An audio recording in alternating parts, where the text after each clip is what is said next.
Que para mim realmente é um grande prazer estar mais uma vez aqui nesse teatro, no Solar do Botafogo, no Centro Cultural, que é um centro cultural, esse teatro maravilhoso, com esse projeto. Quero apresentar o nosso convidado dessa noite, que é um dos homens mais importantes e mais conhecedores da interpretação no Brasil. Um grande ator com a sua brilhante trajetória, que jamais se acomodou, que sempre ousou, que sempre se reinventou nas mais de 130 peças em que ele atuou e que vem atuando, nos mais de 17 filmes, 27 novelas, 20 direções de teatro, 20 direções de ópera, 400 teleteatros ao vivo. Um ator que realmente é uma referência para todos os atores, atrizes e público brasileiros. É com grande prazer, com imenso orgulho e uma grande honra que eu chamo ao palco Sérgio Brito.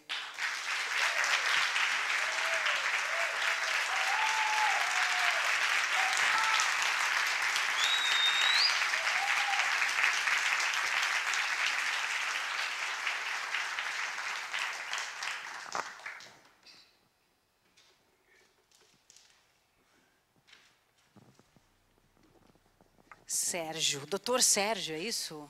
Doutor Quer dizer que você é um médico? Eu soube que você é um médico. Eu fui médico, Leona. Eu me formei em medicina. Meu pai queria que eu fosse médico, mas só que ele me levava ao teatro 2 vezes por semana e 2 vezes ao cinema. Quer dizer, eu acho que ele não me preparou bem para a medicina. Não me preparou bem para a medicina. Eu não tenho nada contra a medicina. Eu me formei no dia 2 de janeiro de 48. Dia 6 de janeiro de 48, eu estirei no Hamlet. Aí foi a perdição. Agora, da medicina, sobrou muita experiência humana, de vida, que serve para o teatro. O que, por exemplo? Por exemplo, ver uma mulher agarrando um marido que tinha tomado veneno porque era o enganara. E a mulher dizia, não morre, não. Eu disse, vou morrer porque você me enganou, vou morrer. Ela disse, não morre, eu fui uma estúpida. Eu errei, eu te enganei porque eu sou uma estúpida, não morre. E o homem morreu e a mulher se debatia com o corpo, sacudia o corpo, que nem uma desesperada. Agora, eu tive uma experiência mais traumática ainda, mas essa mais feliz, porque eu estava na maternidade, eu tinha entrado na maternidade um dia, eu estava no 3º ano de medicina, eu tinha comprado um livro de obstetrícia, porque obstetrícia é uma matéria do 6º ano. Mas não tinha lido o livro ainda. Tinha chegado na maternidade hoje, e não vi parto nenhum, e nunca tinha visto um parto. No dia seguinte, um médico de plantão me disse assim, olha, Sérgio, eu vou sair porque não vai haver nada hoje, sabe? Eu vou namorar um pouco. E saiu. Quando ele acabou de sair, a enfermeira-chefe chegou e disse, doutor Sérgio, é para já. Eu disse, para já o quê? Aquele parto de nádega. Aquele parto de nádega. E ela me chamou e lá fui eu atrás dela. Agora, imagina só, um parto de nádega é um parto complicadíssimo. Eu, que nunca tinha visto um parto, ia ter que fazer um parto de nádega. Você sabe que aconteceu um milagre. Eu não vejo nenhum Deus especial na minha frente, mas não sou ateu. Acho que Deus existe. E se eu tivesse dúvida, aquela noite tinha tirado as minhas dúvidas. Porque Deus apareceu e me conduziu pelo parto. Eu cheguei na mesa, na sala onde a mulher estava, ela estava de perna aberta e fazendo força ao contrário. Ela estava estrangulando a criança.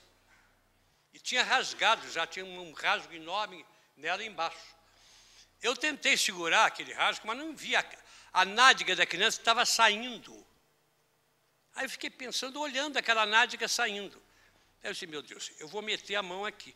Eu meti a mão assim, empurrei a nádega da direita para a esquerda. Meti a mão um pouco mais, puxei o bracinho direito, desdobrei e puxei para fora. Peguei a mão, meti aqui na esquerda, empurrei a nádega para a direita, desdobrei o bracinho esquerdo e botei para fora. E vim puxando. Quando chegou na hora dos braços, fiz a mesma coisa. Para cá, bracinho, para cá, bracinho, meti o dedo na boca e a criança veio. Nossa, pela boca. Olha, Eu não sabia fazer isso. Deus fez por mim, porque me viu a situação desesperada que eu estava vivendo. E a enfermeira-chefe só dizia assim: doutor Sérgio, que maravilha, o senhor fez a manobra de Polanski, a manobra de não sei o quê. Eu não conhecia nome nenhum de manobra nenhuma. Eu tinha feito o que eu não sabia. Foi uma noite memorável. Olha, se eu tivesse que ficar na medicina, aquela teria sido uma noite marcante. Uma estreia, né? E como é que foi essa coisa de você estar na faculdade de medicina e você já começou a ensaiar o Hamlet dentro da faculdade, foi isso? Eu tinha feito em 45, eu entrei na Escola Nacional de Música e conheci uma moça chamada Jerusa Camões, do Teatro Universitário. Ela olhou para mim e disse: você é muito bonito, rapaz. Quer fazer teatro comigo? Ele é bonito até hoje, né? Eu disse: quero. Olha, sabe que eu não sei por que eu disse? Você falou alguma coisa aí. Foi o que você disse?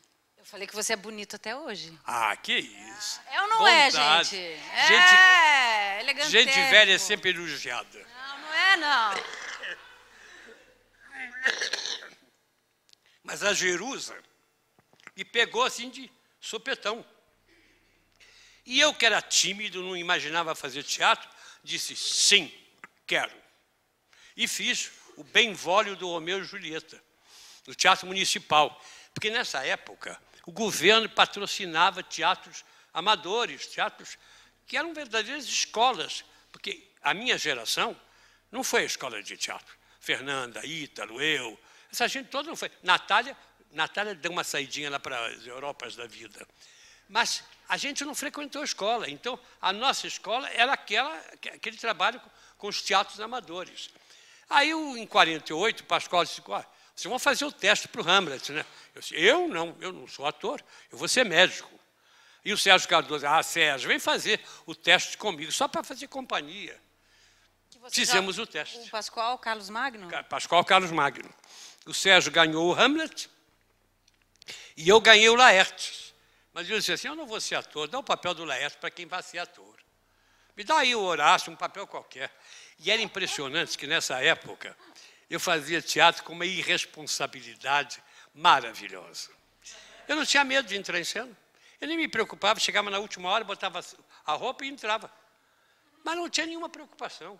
A minha cena inicial no Romeu e Julieta era complicada, porque eu lutava espada com o Sérgio Cardoso.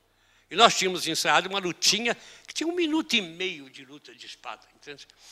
Mas naquele dia, o príncipe Scalos, que devia interromper a briga, que era o chefe da cidade, as duas famílias inimigas, os Capuletos e os Montecchios. O príncipe Scalos vinha a cavalo, e o elevador do municipal não funcionou. Então nós ficamos lutando e não vinha ninguém. E o Sérgio foi recuando assim para o lado, foi recuando. Tinha uma hora lá que eu estava lutando com uma pessoa que estava dentro dos bastidores. Eu lutando assim, espada, e ele lá dentro. De repente, ele lá dentro, pum, caiu, desmaiou. O Sérgio era muito emocional, sabe? Era muito emocional, sabe? Ele sofria de um problema sério, né? Quando ele morreu, veio aquela história. O Sérgio não morreu, acordou durante a noite, arranhou o caixão. Nada disso. O Sérgio tinha sopro no coração. Uma doença que praticamente cria desmaios a toda hora. Mas essas foram as experiências da minha irresponsabilidade. Né? Um dia, fui fazer o Hamlet, fiz o Horácio, depois morreu o ator que fazia o Rei Cláudio. E aí eu te fazia o Rei Cláudio. Aí não deu para brincar, não. Porque o papel já era uma responsabilidade maior. E eu me lembro, vou contar para você em pé, sabe? Oba. Eu me lembro o seguinte: eu fazia o monó do Rei Cláudio, eu caminhava com um candelabro assim, a plateia, falando as últimas palavras e caminhando assim. E aqui tinha uma cortina, mas a cortina balançava com o vento. Balançou e pegou no castiçal e pegou fogo. Eu estava com o castiçal nessa mão, passei para esse, dei um soco assim e apaguei o fogo.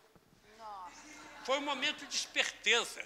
Recebi uma salva de palmas, não bem como ator, né? Meio como bombeiro. Mas foi isso aí, minhas experiências com teatro universitário e teatro estudante. Mas e nessa época que você decidiu realmente se tornar ator. Aí eu disse para o meu pai um dia: papai, eu sinto muito, mas vou fazer teatro. Ele disse: mas você disse que não tem talento, que você não é ator. Papai, eu não sou. mas eu tenho que fazer alguma coisa em teatro, não é em medicina. Eu detestava química, física. Eu queria saber de literatura, de arte, de pintura, de cinema, dos grandes autores de teatro. Enfim, eu fiz com o Sérgio Cardoso o Teatro dos 12. Aliás, essa mania de número... Essa mania de números, né? Você fez Teatro dos 12, Teatro dos 7, Teatro dos 4? Porque eu sempre quero que o nome do grupo englobe todo mundo. O Teatro dos 12 eram 10 atores e 2 diretores. O Rogério Jacob e o Hoffmann Harnisch, um alemão que tinha dirigido o Hamlet. O Rogério Jacob dirigiu um lindo Arlequim de Goldoni, onde Sérgio Cardoso era excepcional. Mas no fim do ano de 49, nós estamos em 49 ainda, o dinheiro acabou. O dinheiro acabou e a gente parou a companhia. Tinha uma verba do SNT que só saiu 6 meses depois. Quando saiu a verba, se viu para pagar as dívidas, mas a companhia já tinha acabado. O Sérgio Cardoso foi para São Paulo fazer o TBC, Teatro Brasileiro de Comédia, e eu fiquei trabalhando na Rádio Roquete Pinto. Eu era radialista, fazia uns programas especiais a pedido do público. O público escolhia o que queria ouvir. Agora, eu tinha mania de inventar, sabe? Eu inventava uns assuntos que o público nem tinha pensado, porque eu queria botar coisas difíceis, né? E eu me lembro da Magdala da Gama Oliveira. Mas o público mandava um pedido de um tema, por exemplo, assim, para você eu falar? Quero Rachmaninoff. Aí eu botava um músico muito mais complicado que Rachmaninoff. Botava Mahler, por exemplo. Naquela época, Mahler era uma coisa quase proibida, porque ninguém conhecia. Estou falando de 48, 49. Agora, em 50, o Rogério Jacob me chamou para São Paulo. E aí você foi fazer teatro amador ainda? Comecei a fazer teatro profissional. A primeira peça que eu fiz foi Electra de O'Neill, uma peça excelente. Eu fazia o Orin, que corresponde ao Oreste da tragédia grega, e fazia o pai também. Eu fazia os 2 papéis. O Orin eu fiz bem. O pai era um pouco difícil, né? Eu tinha 26 anos, fazer um homem de 70, e ainda mais um homem muito sensual, era complicado. Mas o filho, o Orin, eu fiz bastante bem. E foi um momento que eu me animei. Puxa, eu acho que eu tenho algum jeito, tenho possibilidade. Mas depois me deram uma série de papéis de galã. Porque eu era bonito, aquela coisa, essa praga. Era bonito, então eu tinha que fazer galã. E fiz uma série de papéis bobos, fiz Noel Coward, Guilherme Figueiredo, mas peças que não significavam nada. Até que um dia, o José Renato do Teatro de Arena tinha me convidado para a estreia do Teatro de Arena como companhia profissional. Eu fiz uma peça, dirigi uma peça, e a terceira peça foi Uma Mulher e 3 Palhaços, de Marcel Achard. E aí você fez um dos palhaços? Aí eu fiz um palhaço. Ai, que prazer, correr, pular, cair, sair correndo, cantando, dançando. Eu me animei, sabe? Eu acho que eu tenho um jeito. Eu acho que eu tenho um jeito. E no ano seguinte eu entrei para o Teatro Maria Della Costa, onde eu conheci o Eugênio Kuznets, essa maravilha, esse homem importantíssimo para todos nós, né? Foi o homem que colocou Stanislavski, a nossa compreensão imediata, e fiz o Canto da Cotovia, onde eu ganhei o meu primeiro prêmio como ator. O Teatro Maria Della Costa foi uma época maravilhosa. Eu fiz coisas muito bonitas lá. O que você fez lá? Eu fiz, por exemplo, Com a Pulga Atrás da Orelha do Feidó, que eu tinha que fazer um homem que era fanho. Mas o fanho desse personagem, isso é as coisas meio cruéis, às vezes, que o teatro apresenta. Você tem que resolver. O fanho tinha que ser engraçado. Agora, fazer um defeito físico ser engraçado é meio chato, né? Aí eu pensei assim, eu vou arranjar um jeito de fazer esse fanho ser engraçado sem ser totalmente fanho. Aí eu peguei a frase e disse, bom, eu pronuncio as vogais e não pronuncio as consoantes. Por exemplo, eu tenho que te perguntar, Leona, como é que você vai? O rei. Então ficava engraçadíssimo. O público ria, mas ria de se torcer. Eu me lembro que uma senhora quebrou a cabeça porque bateu na cadeira da frente. É verdade. Aconteceu. Eu me lembro que na estreia, o Carlos Zara, que fazia uma cena final comigo do primeiro ato, quando de repente eu entro e começo a falar, porque eu tinha colocado um palato, eu ganhava um palato falso, metia na boca e o palato me fazia falar direito. Quando eu comecei a falar direito, ele teve um ataque de riso. O ato terminou no dia da estreia, com o ator rindo às gargalhadas.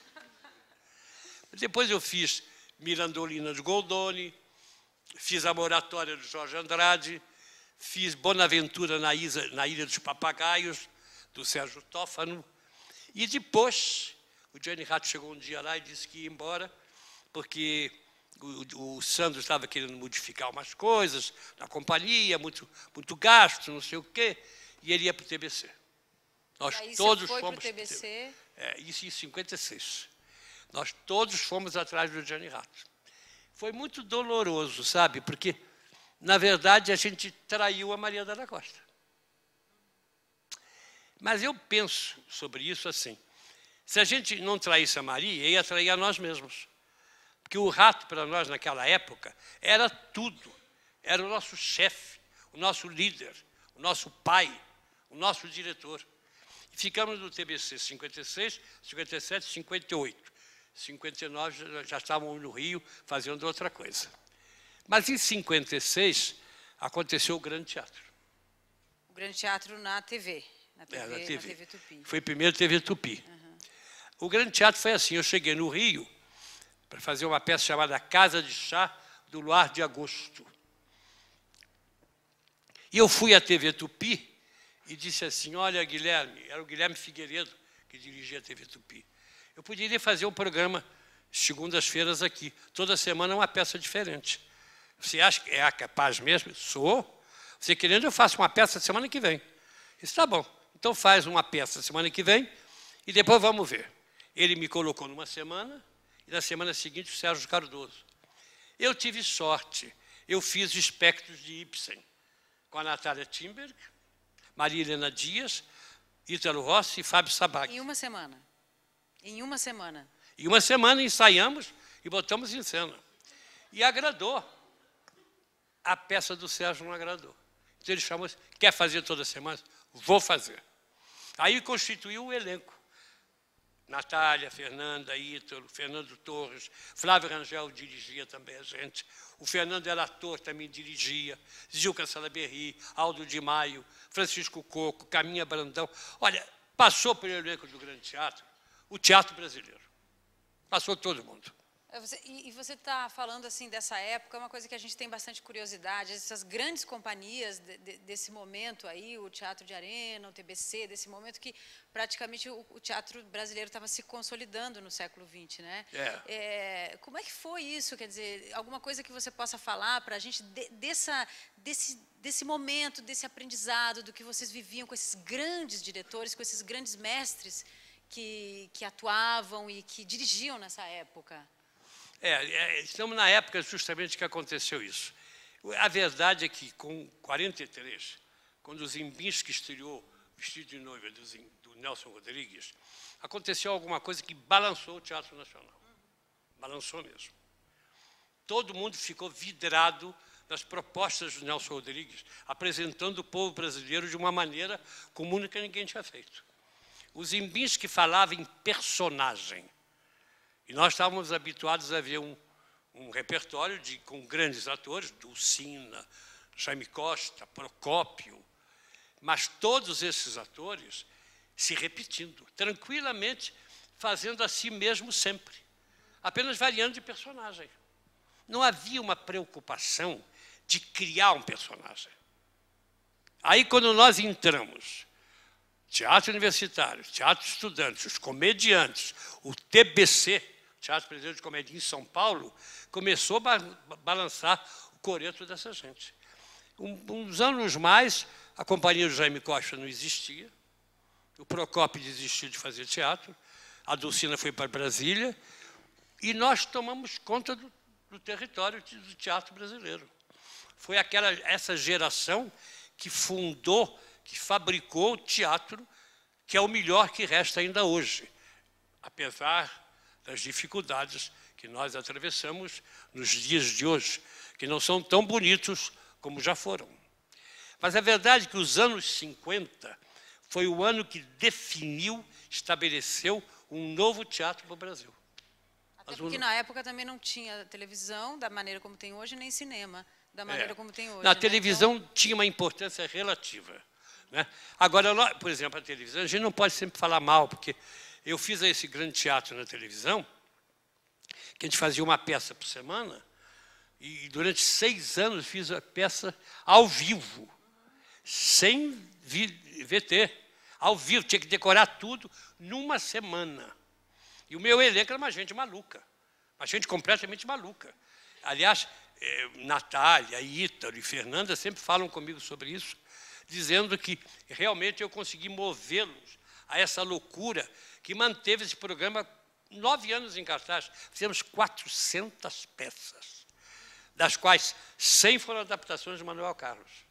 100. E Manuel Carlos adaptou 100 peças. Agora, esse programa deu a nós a estrutura para sair para o Teatro do Sete.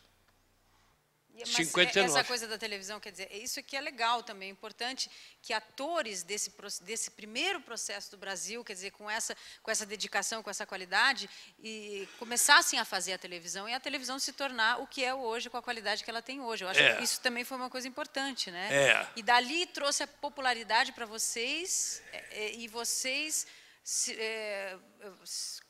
começaram a fazer uma companhia nova, é isso? Você, aí. Fernanda, O Ítalo Fernando e o Torres e o Gianni Rato. e Gianni Rato. A Natália, infelizmente, não entrou nessa companhia. Ela ficou no Teatro Brasileiro de Comédia.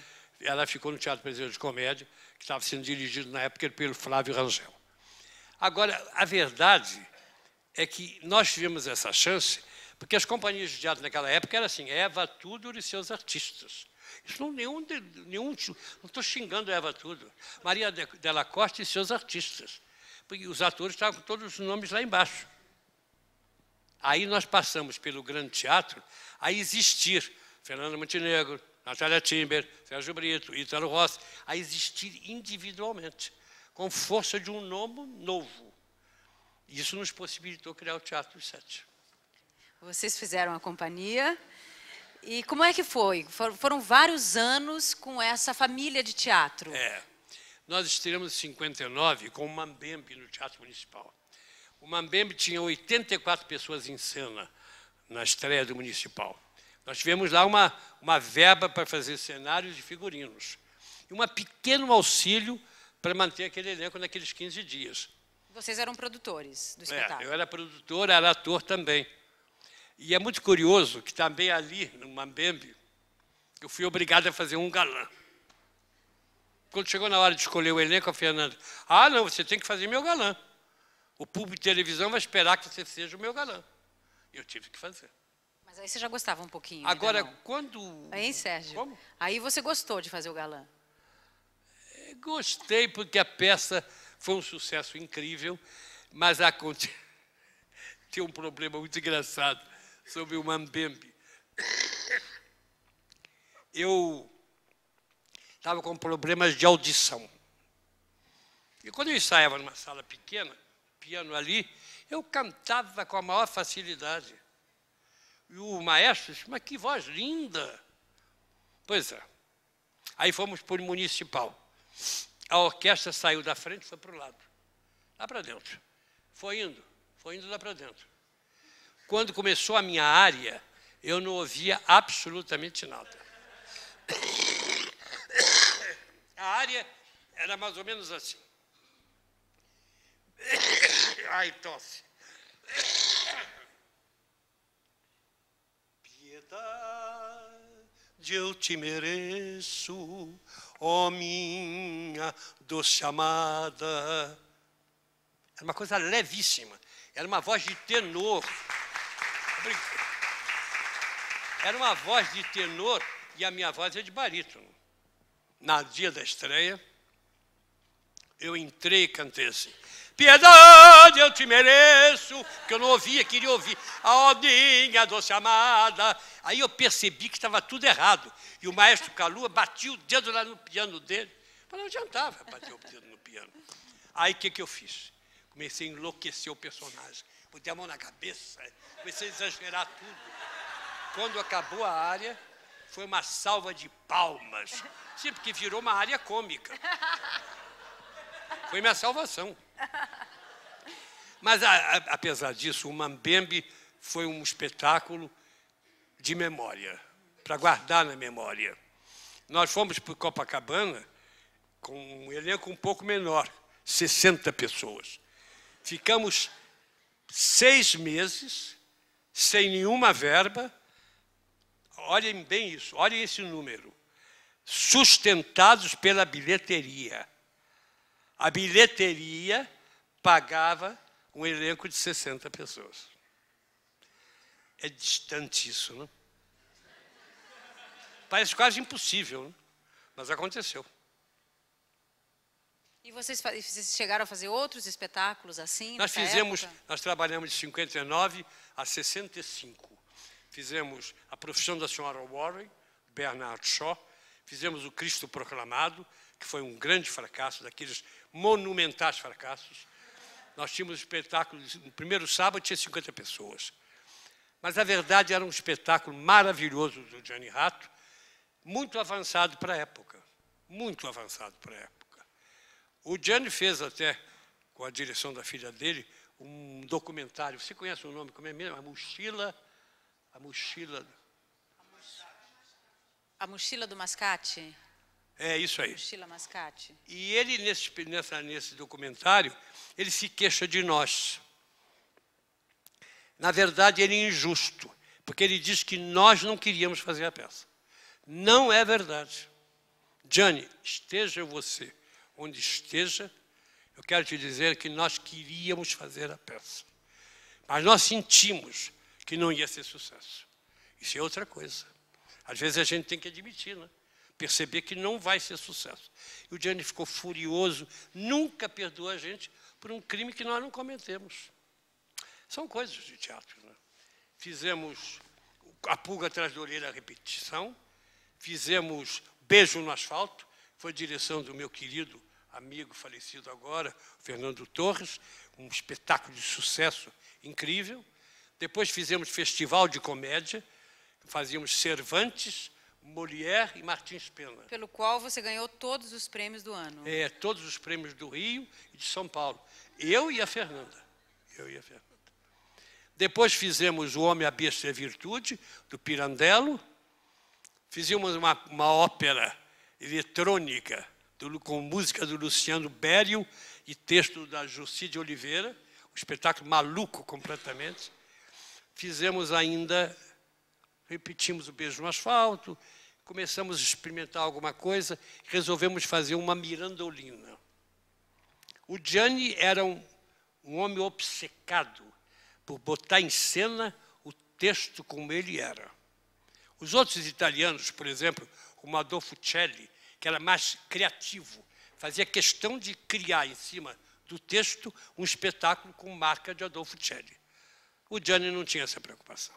Ele queria fazer o mais autêntico Goldoni, nesse caso. E fez uma Mirandolina, que é uma peça muito safada, mas parecia para o público brasileiro uma comédia ingênua.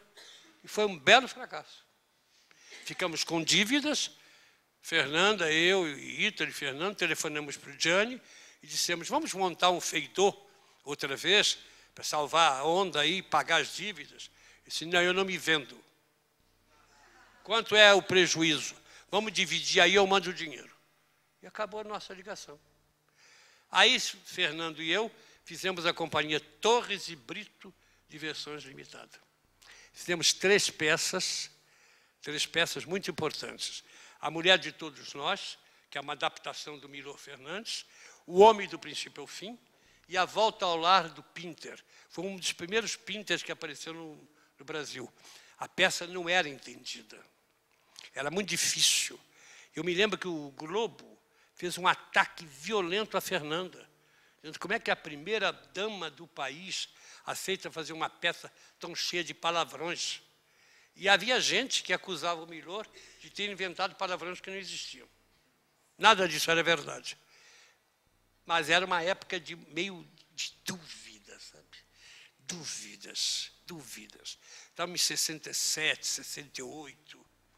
Viajamos o Brasil, terminamos em São Paulo em 70. Eu fui dirigir novelas, porque eu também comecei a dirigir novela. Eu já tinha feito algumas novelas na Globo, né? Tinha feito novelas do Nelson Rodrigues na TV Rio. E agora fui fazer novela, fiz A Muralha, Sangue do Meu Sangue, na TV Excelsior. E fui trabalhar, olha que experiência louca, tudo ao mesmo tempo. Fui trabalhar com Vítor Garcia, o homem que fez o Cemitério dos Automóveis, e estava ensaiando, oh meu Deus, como é o nome daquela peça? Me ajude aí. Balcão. Como é que é? Balcão. O Balcão, isso aí. Estava ensaiando o Balcão. Eu entrei para fazer o Balcão. Era uma experiência empolgante. O Vítor não tinha nenhum pudor. Provocava a gente ao infinito. Eu tinha uma cena que eu fazia o juiz. O Jonas Mello fazia o meu carrasco. E tinha uma moça negra, muito boa atriz, a Neide, que fazia a acusada. E a gente perguntava, a senhora cometeu esse crime? Ela disse, não, eu sou inocente. Aí o Jonas torturava ela dizia assim, não, eu cometi o crime. Aí você respondeu muito rápido, não me citou. Não me interessa. Porque o juiz queria se excitar com o sacrifício da criminosa. E não conseguia. A coisa foi ficando cada vez mais complicada. Aí o Vítor disse assim, falem no sexo dela. E nós tivemos que chegar com a boca perto do sexo da Neide e falar ali, sabe? Ali embaixo. E a Neide suportava tudo com a maior calma. E a gente falando ali. Ah, responde. O Vítor se babava de prazer. Ele adorava a loucura que a gente conseguia fazer. E a cena ficou boa? Funcionou? E a cena ficou boa? Funcionou? Funcionou, mas acontece que nessa época a Ruth Escobar não tinha dinheiro para pagar a gente. A TV Excelsior estava naufragando. Eu não recebia nem de um lado nem do outro. Senhor Ruth, eu sinto muito, eu vou embora. E vim para o Rio. Vim para o Rio, porque não podia fazer nada. Vim para o Rio em 70. E aí, nessa época, você estava, então, trabalhando com ele e dirigindo novela, né, Excelsior? Isso aí. Aí vim para o Rio e fui para o Teatro Senac, onde eu fiquei de 70 a 77. Foi nessa época que você começou a dirigir óperas? Não, ópera... Fala um pouco sobre a sua direção de óperas. A dirigir ópera foi um pouco mais tarde, foi em 74. Em 74 eu dirigi a primeira ópera, a Traviata, que eu acho que foi a minha melhor direção de ópera, foi a Traviata. Eu fazia a Traviata narrada em forma de pesadelo. A Traviata está morrendo e começa a se lembrar de sua vida, mas em forma de pesadelo. Era muito bonito, sabe? Porque o cenário era só uma cama enorme, espaços, degraus diferentes. O elenco vinha lá debaixo do porão do municipal, subindo, e vinham maquiados com sobrancelhas, uma sobrancelha pintada, a outra não, perucas postiças, falsas de propósito. A imagem era quase cafona, mas era uma ideia de um pesadelo meio nojento. Eu fiz uma Traviata antirromântica, mas era um bonito espetáculo. Teve muita gente que gostou e teve muita gente que ameaçou vaiar a Traviata. Eu me divertia muito com isso. Mas eu queria fazer aquilo, queria fazer uma ópera diferente. Por exemplo, eu fiz a Traviata com 2 sopranos. Uma morrendo na cama e outra viva andando no palco. Foi uma experiência, gostei de dirigir ópera.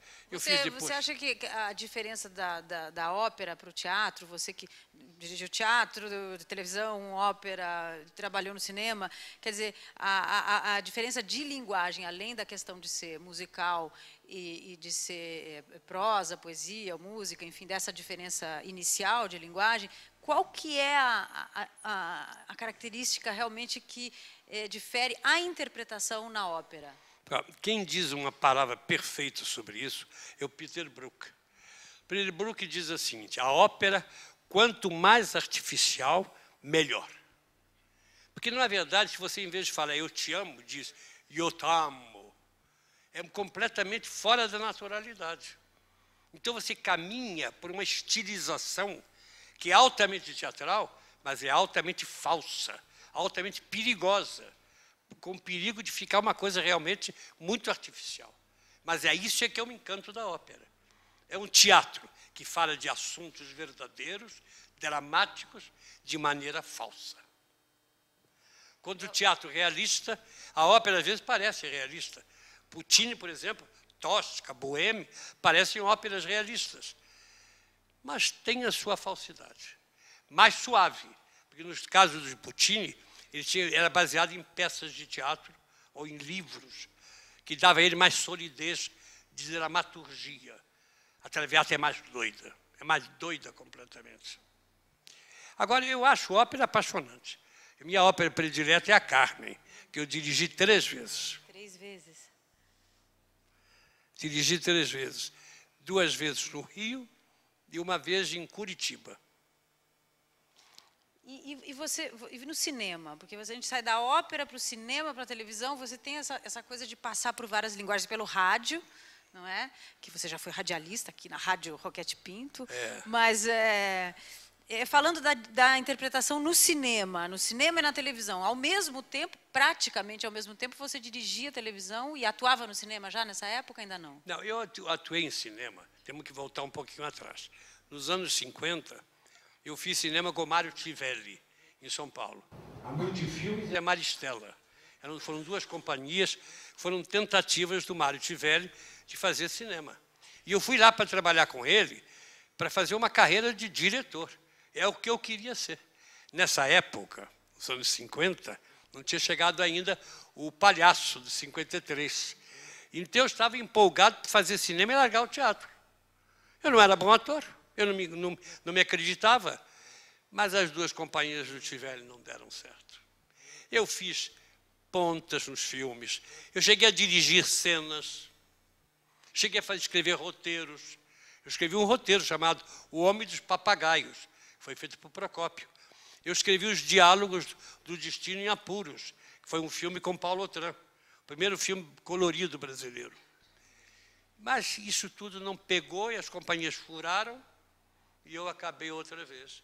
No Teatro de Arena, acabou acontecendo o Palhaço. E a gente queria tanto ver esses filmes, né?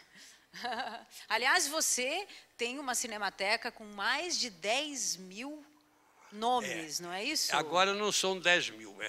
Eu tinha uma coleção que começou em 80, que era uma paixão, né? Porque quando eu comecei a descobrir o que eu podia ver nos vídeos, fiquei alucinado. Eu acho que quem, por exemplo, faz teatro, ter a possibilidade de ver em vídeo toda a história do cinema russo, o cinema russo que criou a verdadeira linguagem cinematográfica, o cinema expressionista alemão, o cinema americano dos anos 30, 40. Olha, eu fiquei apaixonado. Eu me reunia na minha casa, eu tinha uns 10 amigos que iam para lá, famílias. A gente se reunia e via 10, 12 filmes por dia. Tem gente que tem saudade disso até hoje. Ali no camarim, uma pessoa chegou e falou: o Mauro Haas era um dos frequentadores. E vocês fizeram, o Mauro escreveu uma peça em cima dessas reuniões. Que veio muito mais tarde, agora nós já estamos pulando o tempo. O Mauro escreveu uma peça chamada Baile de Máscara, que era a história das reuniões lá em casa. Muito engraçado é que os personagens que iam na minha casa, todos apareceram na peça do Mauro. Por exemplo, a Mimina Roveda, que era minha sócia no Teatro dos Quatro, que assistia a todas essas reuniões, foi representada pela Cleide Ácones. Foi uma coisa prodigiosa.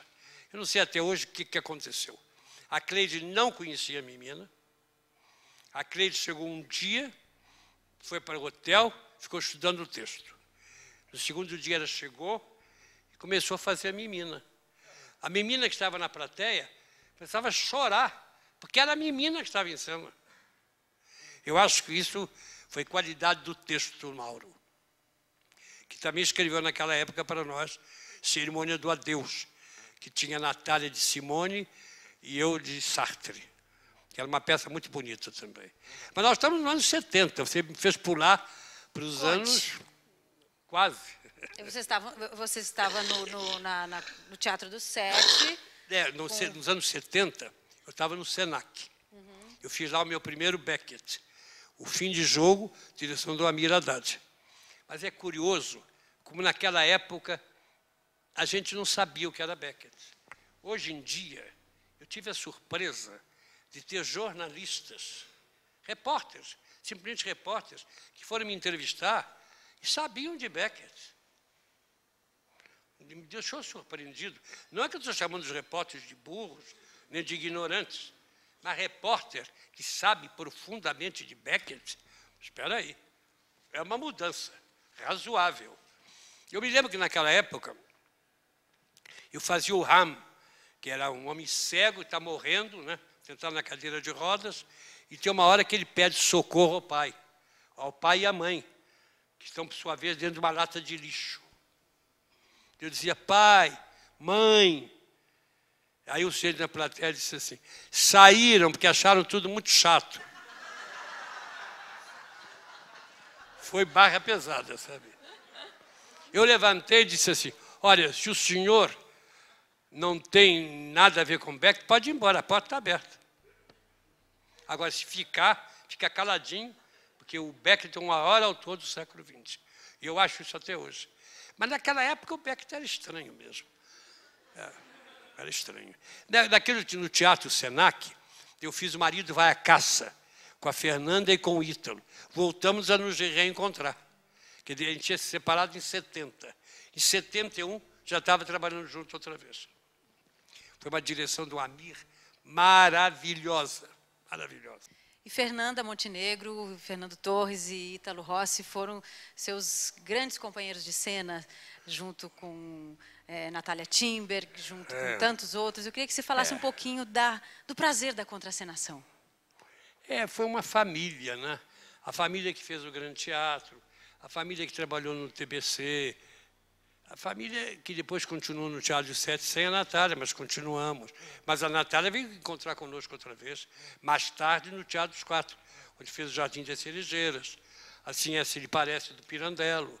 O Teatro dos Quatro foi, então, uma outra companhia que surgiu depois do Teatro Senac. Depois, mas do Teatro Senac eu tenho que falar de duas peças que eu acho muito importantes. Por favor. Foi o A Noite dos Campeões, que eu fazia um diretor do time de basquete de uma universidade. E eu comemorava todo ano na minha casa a vitória que nós tínhamos tido numa temporada há 20 e tantos anos atrás. Então estava lá o Carlos Kreber, o Zanoni Ferritti, Otávio Augusto, Ítalo Rossi e eu. Eu era o chefe. Na verdade, há 20 anos atrás, nós tínhamos ganho a partida, porque eu disse, vão lá e acabem com aquele negro. Porque tinha um negro no outro time, estava arrasando com o meu time. Eles foram lá e acertaram o negro tão violentamente que o negro morreu no hospital saindo da quadra. E essa morte e essa vitória ficou uma ligação entre eles. Todo ano eles se encontravam para vir ouvir a voz do mestre. E o mestre só falava sujeira, vitória, ir para frente, não interessa o quê. Um determinado momento, o personagem do Carlos Kreber reclamava que o Otávio Augusto estava traindo ele com a mulher dele, do Carlos Kreber. E eu disse, não interessa a mulher nenhuma. Aqui o que interessa é a vitória. Ele vai ser prefeito, você tem que apoiá-lo. Era uma coisa violenta. Era uma coisa violenta. Era um espetáculo tão violento. Eu não sei, tem uma história que eu não sei se dá para vocês perceberem como era forte esse espetáculo. eu jogava uma garrafa, assim, para fora do palco, para os bastidores. Tinha uma placa de ferro, a garrafa batia e quebrava. E era muito forte, e plac, quebrou.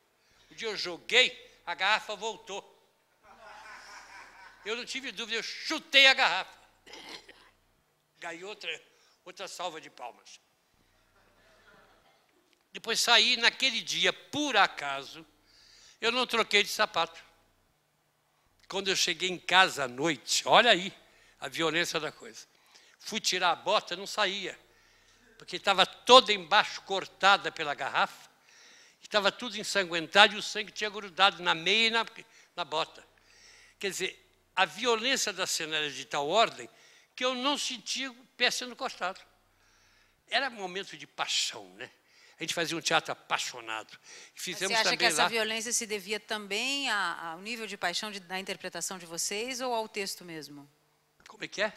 Essa violência se devia à interpretação de vocês ou ao texto e à concepção? O texto era muito bom, mas o Cécio Thierry, que fez a direção, aliás, ganhou o prêmio Molière por essa peça, tinha feito um espetáculo muito forte, muito forte. Depois nós fizemos Os Filhos de Kennedy, que era uma peça com 4 personagens ligados ao John Kennedy.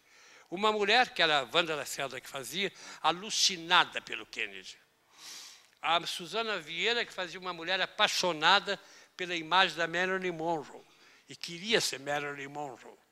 O Wilker fazendo um ator homossexual da Off-Broadway, que era muito característica daquela época, esses teatros da Off-Broadway, teatros semi-amadores da Off-Broadway. E o Otávio Augusto fazia um soldado que está no Vietnã. Escreve uma carta para a mãe, que era uma carta assustadora, porque ele dizia, mamãe, nós tomamos drogas, cheiramos drogas aqui para poder lutar contra os vietnamitas, porque nós não temos nenhum motivo para matar vietnamitas. O que eles nos fizeram? E eu tenho medo que essa carta, mamãe, caia nas mãos da CIA. Essa história ficou na minha cabeça há anos.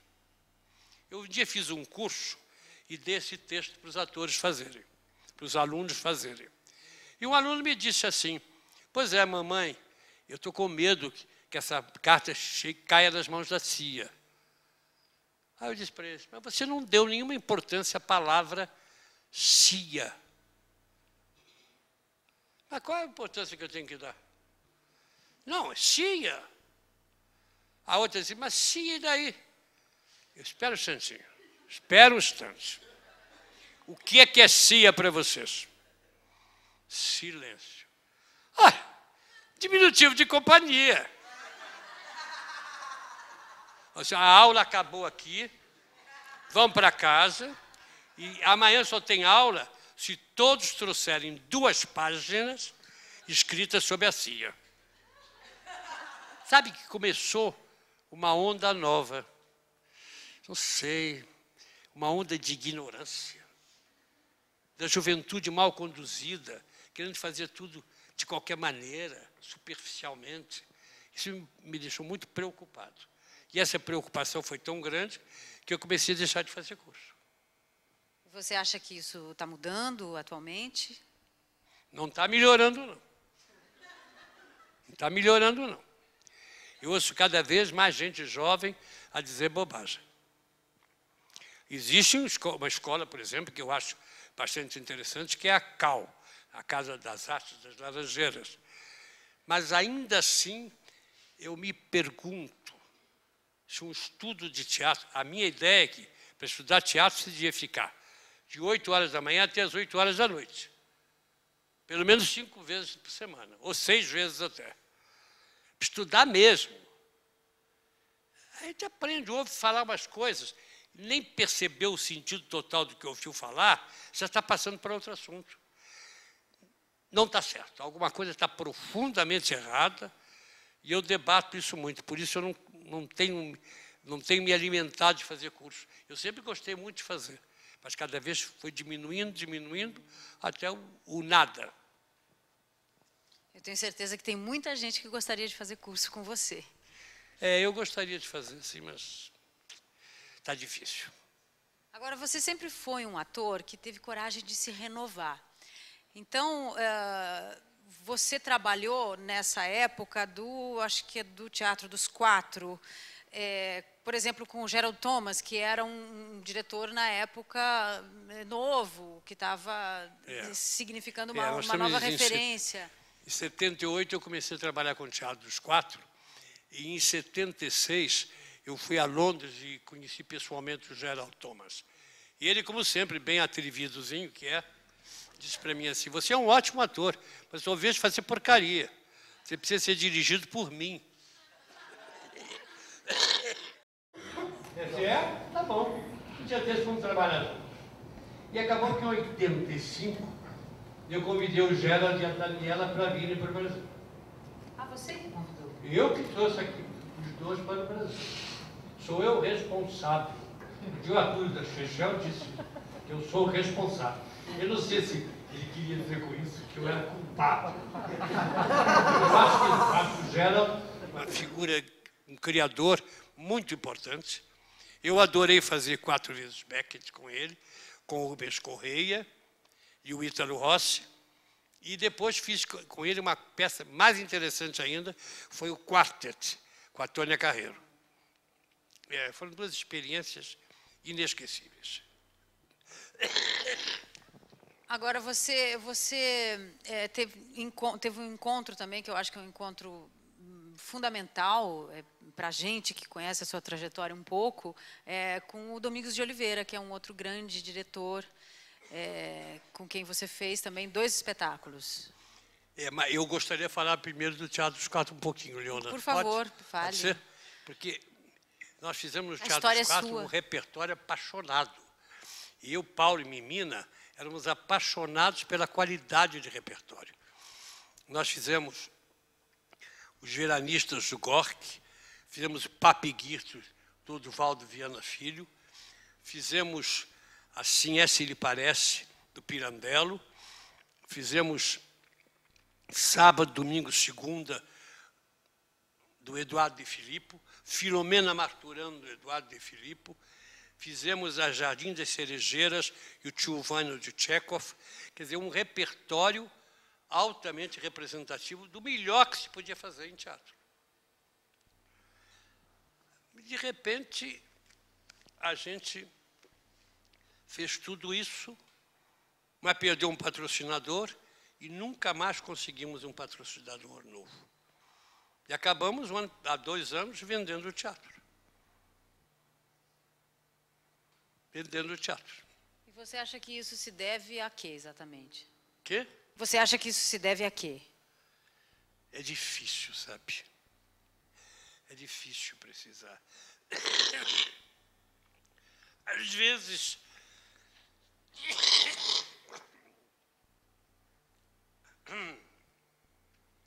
Às vezes, a imprensa é importante demais sempre, mas às vezes ela pode também ser prejudicial. De um certo modo, a imprensa tinha uma pinimbazinha com o Teatro dos Quatro. Não sei o que era. Eu não consegui detectar exato. Se eu soubesse exatamente o que era, eu teria coragem de dizer aqui tranquilamente. Mas eu não sei o que era. Nós fazíamos espetáculos que foram considerados importantes. Mas havia sempre uma vírgula para cada crítica. Uma vírgula. Mas... E aí você foi, então, para o CCBB. Você partiu para a inauguração do CCBB. Fui para o CCBB, inaugurei o CCBB em 81, com uma ópera da Cirlei de Holanda. Uma ópera da Cirlei de Holanda chamada Judas em Sábado de Aleluia. É uma obra baseada em Martins Pena, que era muito divertida, muito gostosa, porque era uma ópera muito teatral, tinha muito diálogo falado também. Tinha a Ruth Sterck no papel, o Inácio de Nono, o Paulo Fortes ainda, em pleno apogeu da qualidade dele de cantor de ópera. Foi um espetáculo muito bonito. Eu fiz um CCBB uma distribuição de projetos. Por exemplo, o Rubens Correia e Ivan de Albuquerque foram lá fazer um trabalho. A Natália Timbre fez uma peça lá conosco. Tem vários projetos, mas aí apareceu o Collor. Aquela figura maldita apareceu lá.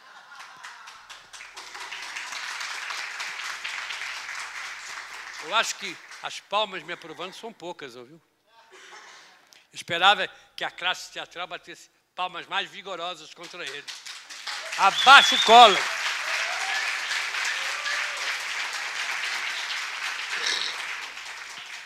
Ele simplesmente fechou as verbas do CCBB. Aí eu fui para a televisão e comecei a falar de um projeto, porque eu já fazia o programa da TV educativa, que era primeiro diário de teatro e depois passou a ser Arte com Sérgio Brito. Que é um programa maravilhoso, que se você pudesse falar um pouquinho também, realmente as pessoas amam, a gente ama esse programa, né? Esse projeto, a televisão eu usei para lançar a ideia de uma espécie de assinatura. Então as pessoas compravam uma assinatura por R$300, compravam assinatura para assistir 3 peças durante uma temporada. Isso era uma coisa boa. As pessoas toparam bem isso, aceitaram isso bem. Aceitaram isso bem, foi uma coisa feliz, agradável, né? Aí o CCBB ficou meio sem graça, porque viu aquele apoio à nossa temporada, então deu um dinheirinho lá. E nós fizemos alguns espetáculos. Cheguei a fazer o espetáculo Luiz Fernando Lobo, Céu de Asfalto, que era sobre Brecht, eu e a Marlene, a cantora Marlene, e fizemos também o Casamento Branco, que era uma peça de um autor polonês, Tadeusz Rozewiks.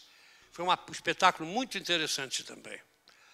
Mas o CCBB eu tive que sair, porque o Ipojuca Pontes, lá de Brasília, fuzilava a minha presença no CCBB. E tudo isso por quê? Eu vou falar do Ipojuca, porque é uma pessoa realmente que me perseguiu, eu tenho todo o direito de dizer que ele me perseguiu. Eu não estou falando da Teresa Raquel, que não tem nada a ver com isso. Nós estamos fazendo Os Órfãos de Jânio, uma peça do Milor. E a Teresa tomava parte como atriz. Um dia eu estou começando um ensaio, que era 2 dias da estreia. O Ipojuca entra na plateia, senta na 5ª fila, pega uma planilha, põe um papel em cima, uma caneta e começa a escrever. Eu não entendi. Quando acabou o ensaio, todo mundo saiu, eu fiquei esperando todo mundo sair. Aí cheguei perto dele, o que é, Ipojuca? Você não pode estrear depois da manhã, não. A peça não está pronta. Eu anotei todos os erros aqui. Seu Ipojuca, sai daqui antes que eu te dê um soco na cara. Eu não quero prejudicar tua mulher, mas sai daqui. Ele não me perdoa essa ameaça do soco na cara. Podia ser que eu nem desse o soco na cara, mas eu sei que ele ficou ofendido e ficou me perseguindo de Brasília. Uma coisa terrível. Eu não pude ficar no CCBB, que era um lugar que me agradava ficar, porque é um centro cultural importante. Aí o César Maia inventou o Teatro Delfim. Ali, aqueles teatros da prefeitura, o Planetário, o Carlos Gomes, foi inventando teatros assim, né? E eu fui para o Delfim. Fiquei lá de 93 a 2000. Fazendo teatro de repertório, fazendo repertório, dirigindo óperas também? Não, lá a ópera não. Dirigindo revista, dirigindo musicais. Musicais. Eu tinha uma verba pequena, então eu fiquei pensando, com essa verba, eu não posso contratar atores do meu nível, da minha experiência. Eu tenho que contratar gente mais modesta. Eu resolvi usar gente nova para fazer uma experiência em cima, um renascimento do musical brasileiro, da revista brasileira, entende? E foi um prazer enorme. fizemos algumas coisas bem interessantes. Fizemos o Cortiço do Aloysio de Azevedo, fizemos Na Era do Rádio, fizemos Nos Tempos de Martins Pena, que era uma peça muito agradável, com músicas de Caíque Boticai, Cláudio Botelho. Tivemos grandes companheiros nesse trabalho do Delfim. Agora, eu culminei fazendo um dança-teatro. Eu fiz Romeu e Julieta, Carmen, a Carmen, a ópera, transformou-se num balé moderno, mas com todo mundo a espanhola. E também fizemos Memórias do Interior, que eu acho o melhor resultado que eu tive naquela época, mas, infelizmente, a peça foi vista pouquíssimo, porque o dinheiro acabou. E, finalmente, eu fiz, em 2000, Ai, Ai, Brasil, que era a história da descoberta do Brasil. Era muito engraçado. A peça começava, o teatro às escuras, caía um índio no meio da plateia. Eu consegui, por acaso, um índio de verdade. E o índio pendurado caía no meio da plateia, era um susto. Aliás, eu fiz muito mal a esse índio, coitado, porque ele cismou que ia ser ator. Eu dizia para ele, você não é ator, você é índio. Você serviu para mim porque você é índio, mas ator você não é. Durante uns 3 ou 4 anos, ele viveu me telefonando lá do Ceará, querendo voltar para ensaiar comigo. Você está louco, homem. Mas o Ai, Ai, Brasil foi um sucesso extraordinário. Um sucesso lindo, lindo, lindo. A história do Brasil contada de uma maneira muito rápida, muito viva, muito elétrica, entende? Bom, então vamos lá. Então, o Sérgio estava falando aqui de alguns momentos que ele considera realmente essenciais e que a gente quer muito ouvir os momentos que você queira nos contar, histórias que você queira nos contar e coisas que você queira salientar da sua trajetória. Por exemplo, eu falei do balcão que eu ensaiei com o Vitor Garcia e não cheguei a fazer. Mas aí o Vitor Garcia, em 74, veja bem que coisa interessante, em 74, às vezes a paixão tua pelo teatro é correspondida. As coisas vêm também para você. Eu fui convidado para dirigir a Traviata. Eu fiz o espetáculo do Vitor Garcia viajando pela Ásia. Portugal, Londres, Veneza e Ásia. O Irã. Eu fui ao Irã fazer o espetáculo. E, ao mesmo tempo, conheci o Jorge Lavelle, que fez a Gaivota do Tchekhov. O melhor Tchekhov foi feito no Brasil até hoje. Tudo no mesmo ano. Coisa incrível, né? Aí o Vitor Garcia tinha gostado tanto de mim nos ensaios do balcão que veio ao Rio me convidar para viajar com os Altos Sacramentários. Os Altos Sacramentários foi uma experiência fora de qualquer medida. Qualquer medida. O espetáculo começou assim. Vamos ficar... Vocês sabem que o espetáculo é nu. E a Ruth Escobar ia fazer parte do espetáculo. Ela é empresária. Nus. Todo mundo nu. O tempo todo? Todo o tempo. 1h40, todo mundo nu. Era a história...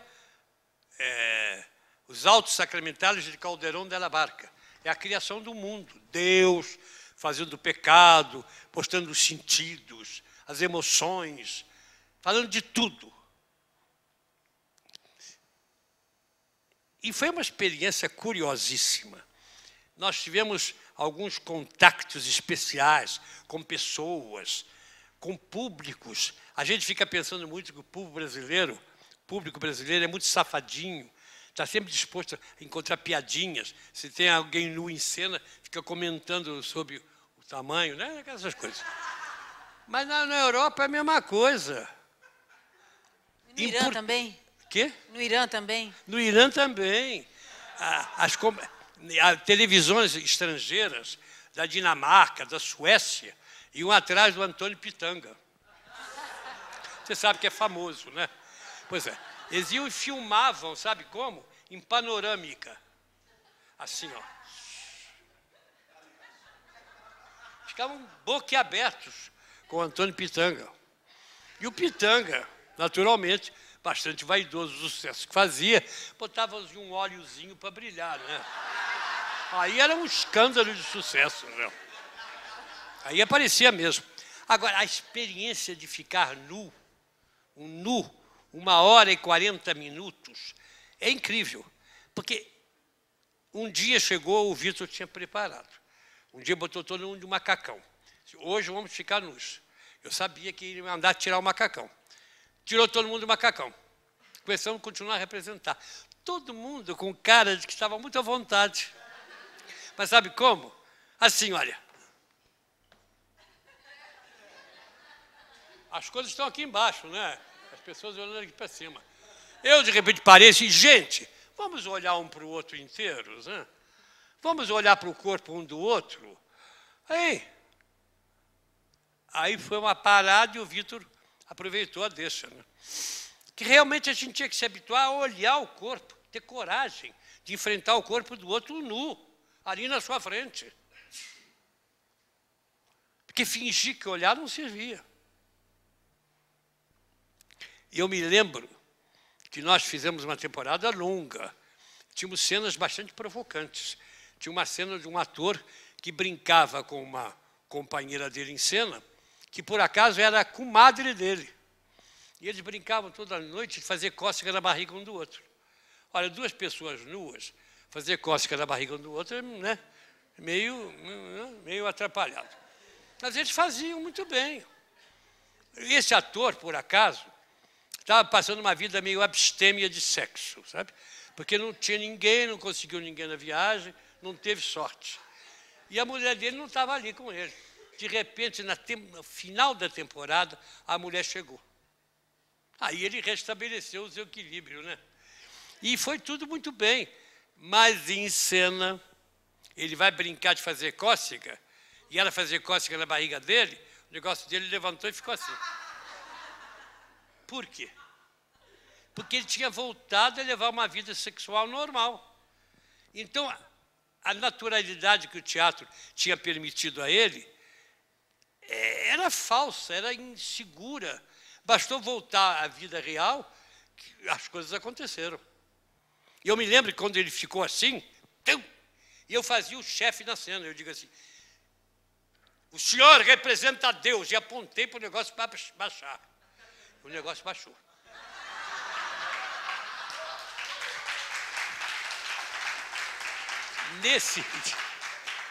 Nesse dia, eu me considerei um grande baixador de coisa dura.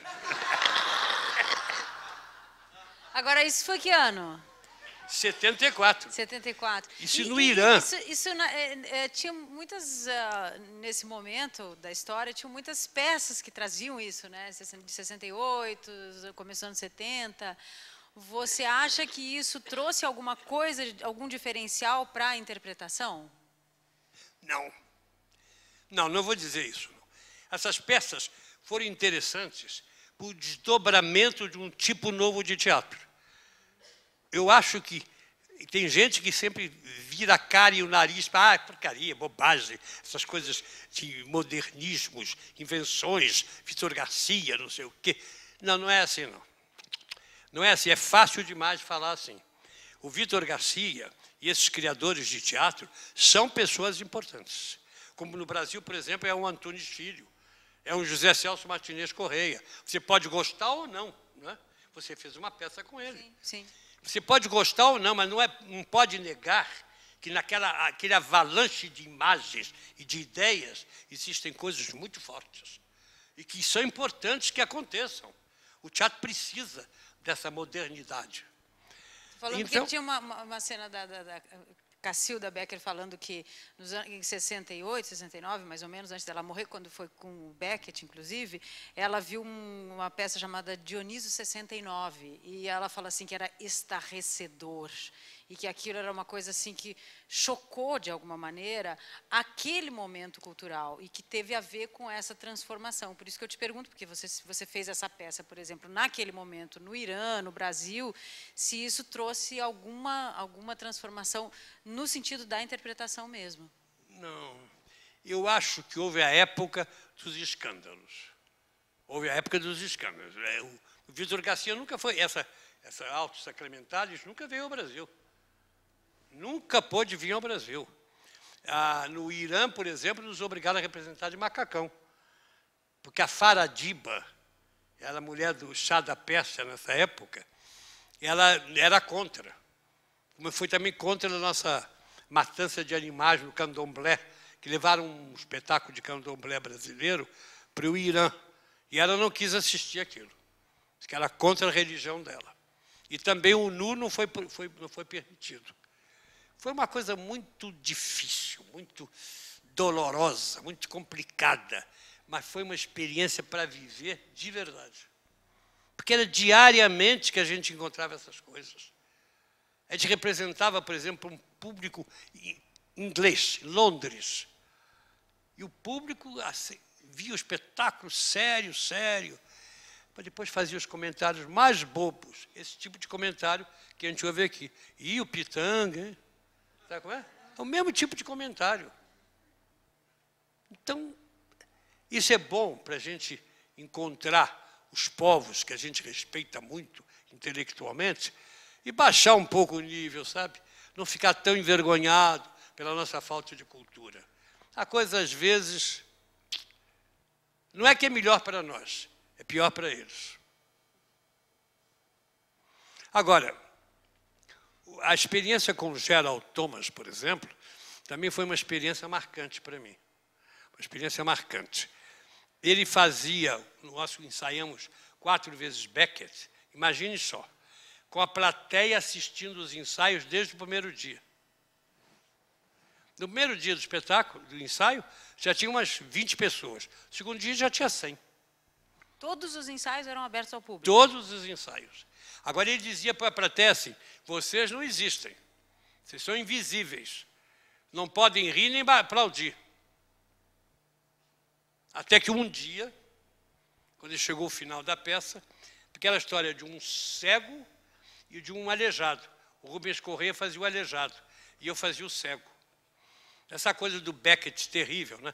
Porque o cego e o aleijado podiam se ajudar, mas não, eles se destroem um ao outro.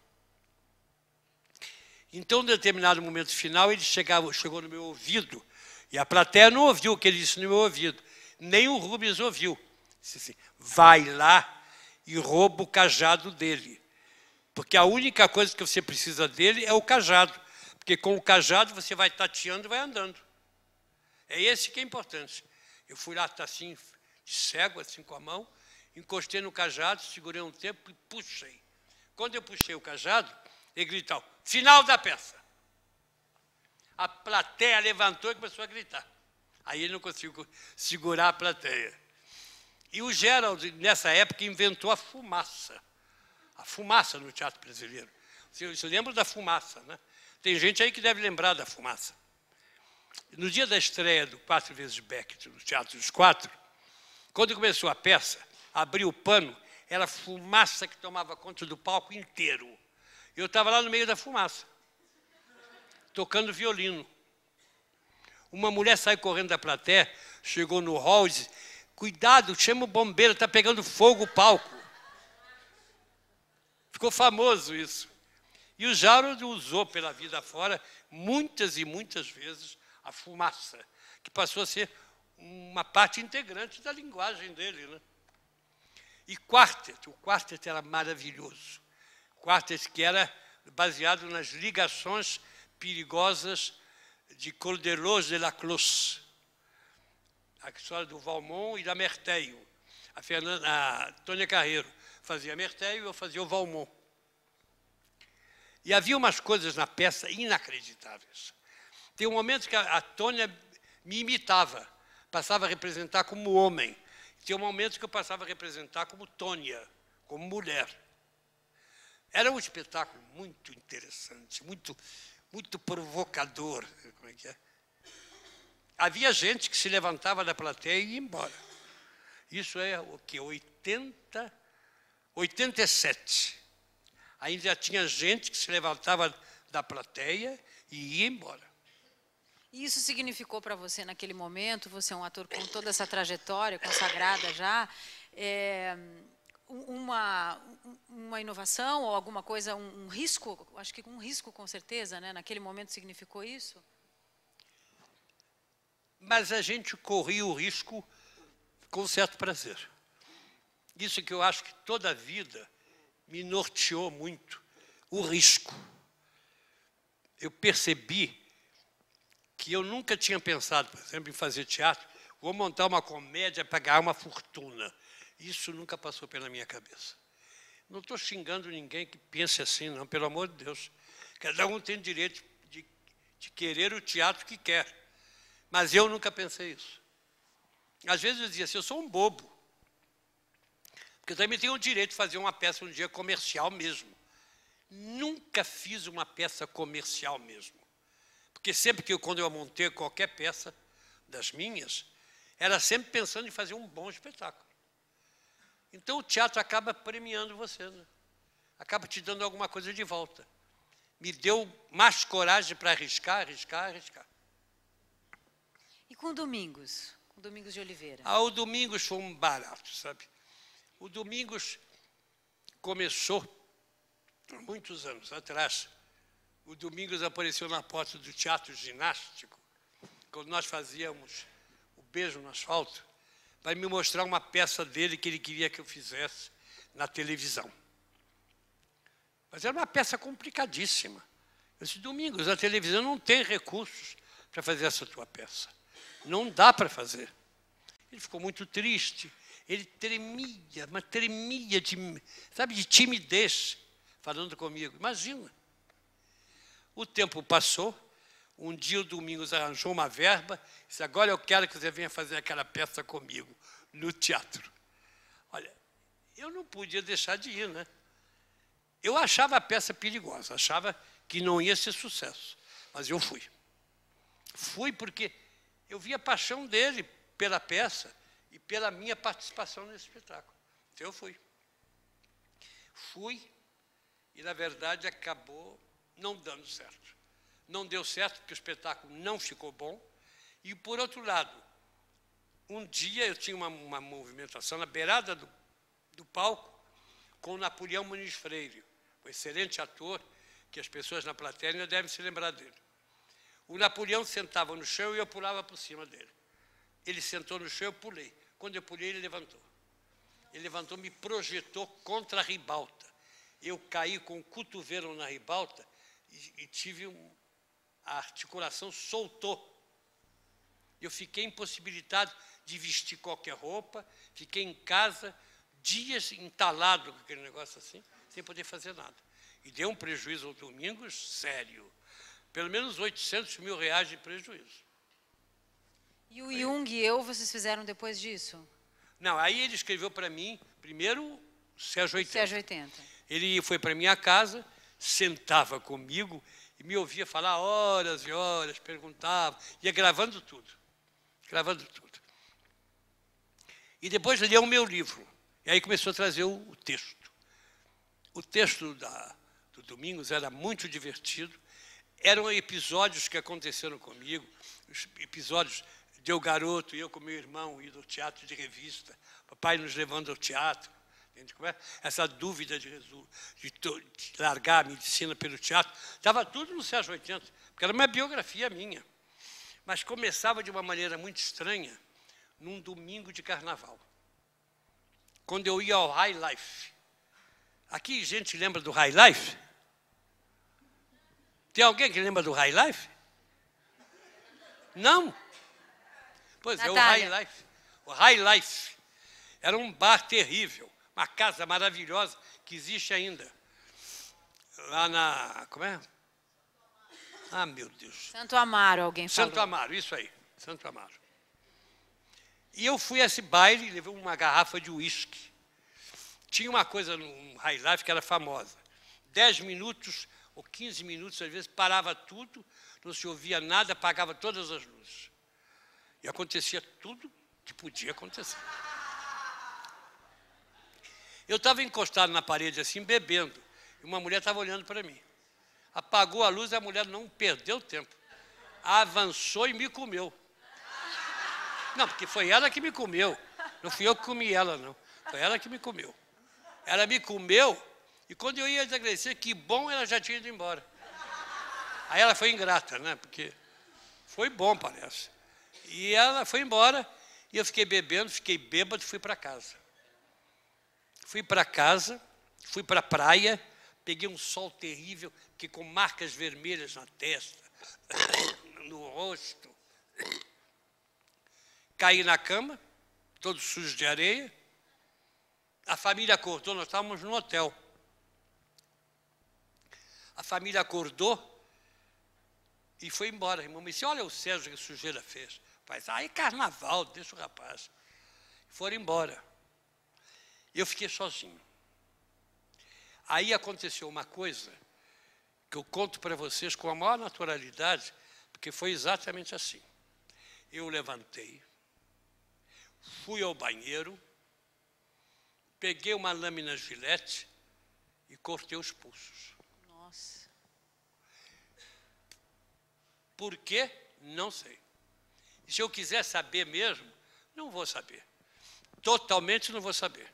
Mas não há dúvida que naquela época eu estava decidindo se ficava na medicina ou no teatro. E eu sabia o desgosto que ia dar ao meu pai e minha mãe. Fui para o hospital, costuraram meus pulsos, voltei para casa, disse para a família, não se preocupe, porque foi um acidente, não vai acontecer mais. Minha mãe chorava, meu pai me olhava sério. A mamãe disse, vamos agora pedir o almoço aqui no quarto. Eu disse, não, vamos almoçar lá no restaurante, na sala do restaurante. E fomos. Eu entrei com os pulsos amarrados, todo mundo me olhava, né? Eu enfrentava aquela curiosidade dos outros com coragem. Mas eu acho hoje em dia, honestamente, eu acho que eu já era um exibicionista. É uma cena e tanto, realmente, né? Quê? É uma cena e tanto, realmente. É? Não, eu acho que estava fazendo um ato meio teatral. Mas essa passou a ser a primeira cena do Sérgio 80. Ah, que vontade de ter visto. Começava com High Life e terminava com a tentativa de suicídio. Teatro bom para burro, né? Uma mudança de clima. Agora, o Domingos, como escreve muito bem, está sempre melhorando o diálogo que escreve.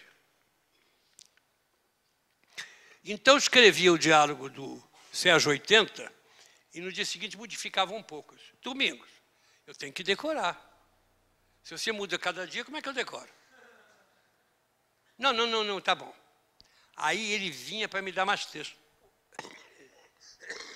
Eu me trancava no camarim, fechava a porta-chave.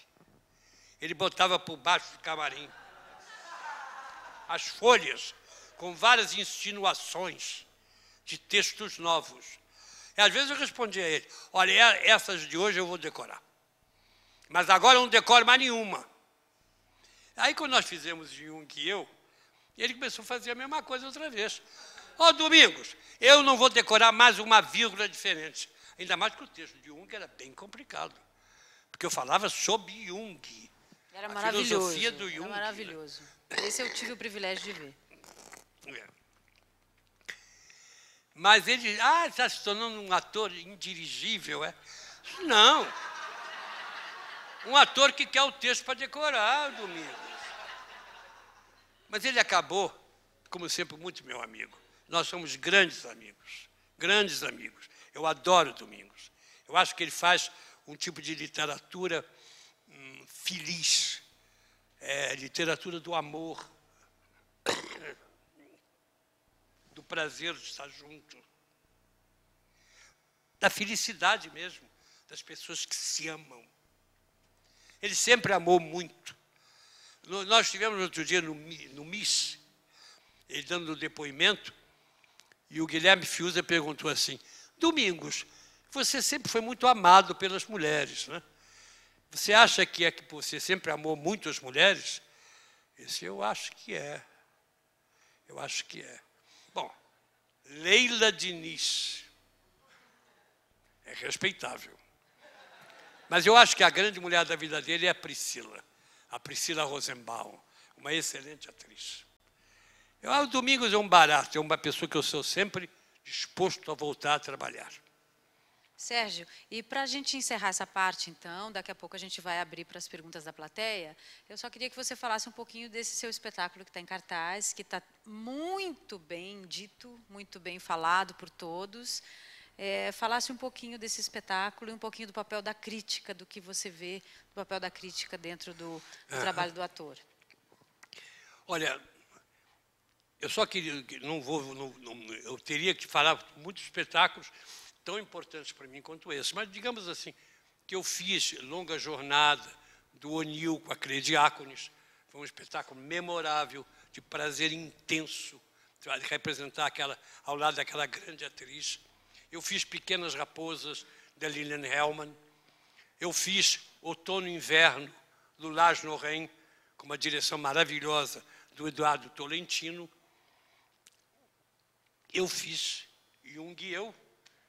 E aí, isso em 2005. Em 2007, me recuperei de um estado doentio muito grande, porque eu sofro de uma anemia que é congênita, de família. Não tem cura. Tem jeito de equilibrar. Muito remédio, muita dieta alimentar e muito exercício físico. Eu faço isso 3 vezes na semana com um fisioterapeuta e meu sobrinho Paulo César vem trabalhar comigo também. Aí trabalha uma expressão do corpo, mas com expressão. Não tem nenhum movimento que não signifique uma expressão. E aí chegamos à minha escolha de fazer um novo Beckett. Eu escolhi a última gravação de Crepe. A Isabel Cavalcante eu conheci fazendo Fim de Jogo, gostei muito. Li um livro dela, Tese sobre Beckett, maravilhoso. Escolhi, disse, eu quero fazer a última gravação com você. E depois escolhi o ato número 1 sem palavras, que nunca foi feito no Brasil. O ato número 1 sem palavras, para você ter uma ideia da dificuldade, ele foi escrito para um ginasta de circo, um homem que saltava no ar, pulava 2 vezes no ar e caía em pé no chão. Bom, isso eu não posso fazer, né? Mas os momentos dramáticos do texto, a garrafa, ele quer pegar a garrafa d'água, porque está num deserto, um sol inclemente. Ele quer pegar a garrafa d'água e não consegue. Ele quer ficar debaixo da árvore. As folhas da árvore baixam. Ele quer pegar uma corda para ver se pega a garrafa, não consegue. Então ele expressa a coisa com a mão assim. A mão que mostra a sua impossibilidade de agir. A sua impossibilidade de fazer alguma coisa contra isso que está acontecendo. Agora, a Isabel começou, eu acho isso vale a pena falar bem detalhado, a Isabel começou comigo dizendo o seguinte, não quero que você represente. O ator Sérgio Brito eu conheço. Eu quero aqui no Crepe o Sérgio Brito, homem, porque você é muito parecido com o Crepe. Você tem uma idade, tem uma experiência para viver essa história do Crepe. Aí ela começou a cobrar que eu tivesse, durante todo o tempo, uma lembrança na minha cabeça de cada frase porque o Crepe houve gravações do próprio passado, gravações feitas por ele mesmo há 30 anos atrás. E ele vai ouvindo aquelas gravações e vai lembrando da mãe que morreu, vai lembrando da mulher que ele mandou embora, que é a mulher que ele amava, que morreu de câncer, e ele agora se arrepende profundamente disso que fez. Isso aconteceu com Beckett. Então, uma peça altamente autobiográfica, uma peça sofrida. Lembrar de minha mãe não foi difícil. Mas eu dizia para Isabel, eu não me lembro de ninguém que eu chutei e me arrependi depois, não. Não me lembro. a Isabel começou a me gozar. Como, Sérgio? Todos nós já fizemos uma bobagem na vida. Você deve ter feito também. E não é que aos poucos eu comecei, aí me lembro do Jung, a rever as minhas sombras. Porque ela não queria a minha persona, isto é, a minha máscara de ator não servia. Ela queria a pessoa que está atrás da máscara do ator, a pessoa que está atrás da persona, a pessoa de verdade. Está me entendendo? Sim. E ela queria também que eu falasse, me lembrasse na hora que falo da mulher que ele chutou, de uma pessoa que eu tinha chutado. E acabei encontrando. Você não pode calcular o que é isso. Eu sonho agora diariamente com essa pessoa, e sonho com minha mãe, e em cena eu estou todo o tempo pensando em minha mãe e nessa pessoa. É uma experiência de tal teor dramático, profundo, que é difícil explicar a vocês. Eu não sei se vocês estão me entendendo ou se vocês querem fazer mais perguntas a respeito desse assunto. Eu estou às ordens. Bom, então vamos começar a ouvir as perguntas que as pessoas têm a fazer.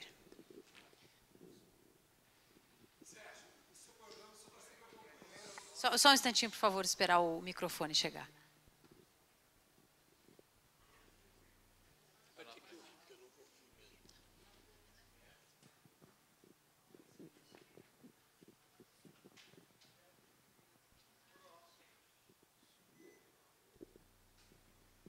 O senhor disse... Pedir para você falar bem alto, tá? Por O gentileza. senhor disse da importância dos atores, novos atores, se prepararem. Como o senhor está vendo a renovação também dos novos dramaturgos, dos novos diretores de teatro? Você não me perguntou exatamente sobre o meu problema, mas é uma pergunta boa. Eu acho que, cada vez mais, eu tenho certeza de que digo a cada ator jovem que passa na minha casa, que vai me procurar para uma informação, para uma pergunta. Eu trabalho hoje em dia no texto da Fernanda, com Simone Sartre, que nós vamos fazer o ano que vem. Eu trabalho com 2 jovens atores, o André e o Felipe. E eu digo a eles diariamente. E o André, por exemplo, está seguindo muitas coisas que eu digo. Começar a ver grandes filmes. Um ator tem que conhecer a história do cinema. Um ator tem que saber quem foi Eisenstein, o diretor, quem foi Pudovkin. Um ator tem que saber quem foi Fritz Lang, que foi o cinema expressionista alemão. Um ator tem que conhecer isso. Um ator é um especialista na vida e na cultura. O ator tem que ler tudo que pode. Tem que ver ópera, tem que ver exposição de escultura, de pintura, tem que ver dança, tem que ver cinema, tem que ver teatro, o mais que puder. O ator é especialista. Olha a palavra, especialista na vida. Para ser especialista na vida, tem que ver todas as formas que falam, que tentam expressar a vida em algum meio de arte, alguma forma de arte. Mas não é retórica, não. Não tem jeito. Então, você vai dizer, mas o ator é um intelectual? Não. Ele deve ver isso de uma outra maneira. Ele deve ler tudo isso para absorver, somar a sua capacidade de sentir direito as coisas. Porque, por exemplo, muita gente diz, mas como é difícil entender o Beckett. Eu acho que o Beckett, para quem tem uma sensibilidade apurada, não é questão de entender, é questão de sentir. Se você sente, entende tudo. Foi boa a resposta para você? Mais alguém? Oi, boa noite, Vera, tudo bom? Alguns anos atrás foi montado esse espetáculo Memórias do Interior, onde no palco era contada uma parte da sua história. E você também estava em cena. Como foi essa experiência de estar no mesmo palco, onde era contada uma parte da sua história? Lá no Memórias do Interior, que é um espetáculo, por acaso, que bom que você viu, é um espetáculo que eu gosto muito, e muito pouca gente viu. porque o dinheiro tinha acabado. Essas coisas, né? O dinheiro acabou. Nossa mãe, espera aí. Aqui, peraí.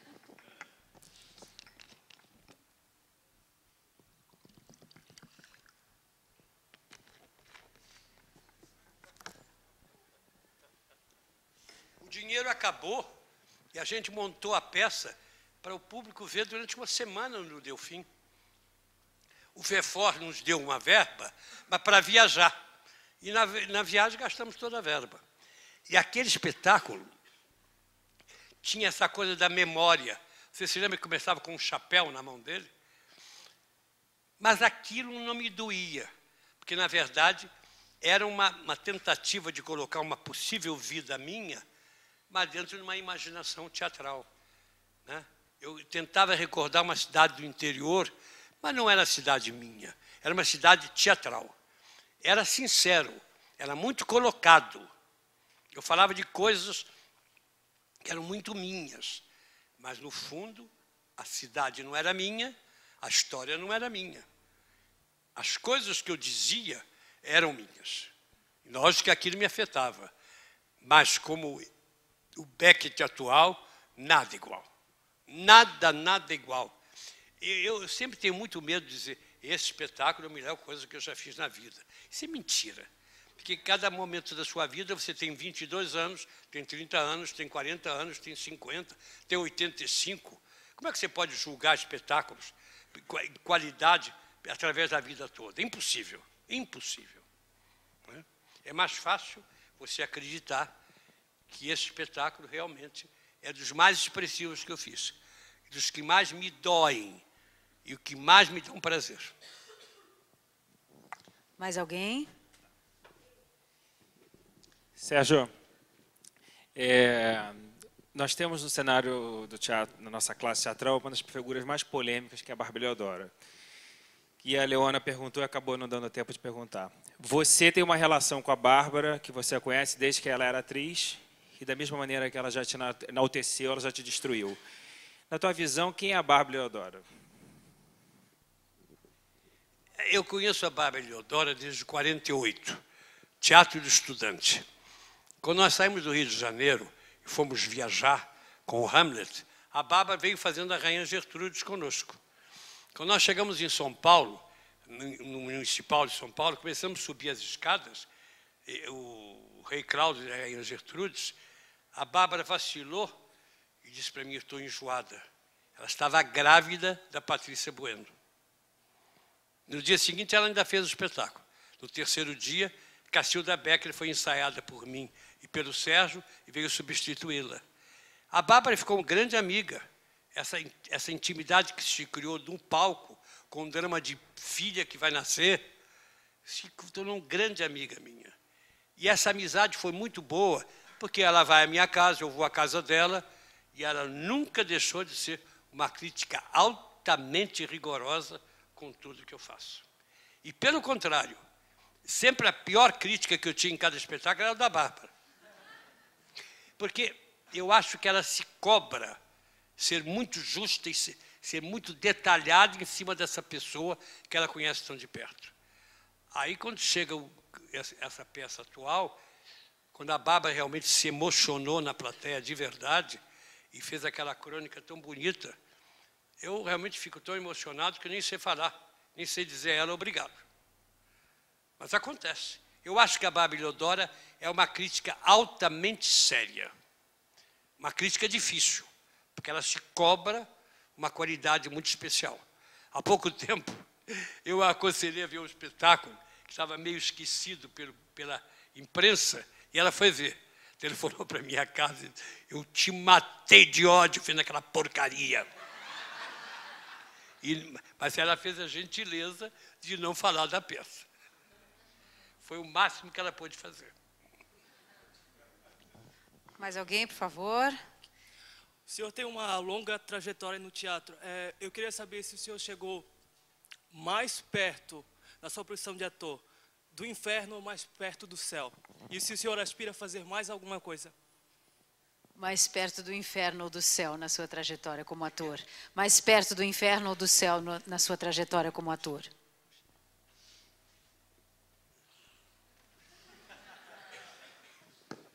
Olha, vacilando muito. A gente chega perto do inferno, há pessoas que promovem o inferno para você.